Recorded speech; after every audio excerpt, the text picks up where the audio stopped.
sempre, però particularment en situacions tan excepcionals com la que estem vivint ara mateix, s'han de garantir els drets fonamentals de totes les persones. És per això que, tot i ser molt sensat aplicar mesures de protecció i de salut per a la ciutadania, aquesta situació mai s'ha d'instrumentalitzar per vulnerar els drets fonamentals que mencionava. I això va en línia del que diuen les Nacions Unides, que precisament no és una institució molt revolucionària.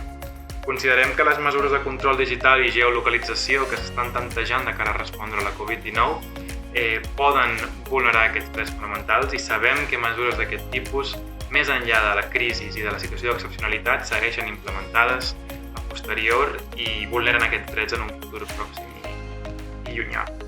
És essencial, per tant, mirar-les amb recel i plantejar-nos oposar-nos-hi, sobretot apel·lant al fet que la ciutadania és responsable, la ciutadania és autònoma i que ho porten demostrant, sobretot amb escreix aquestes últimes setmanes.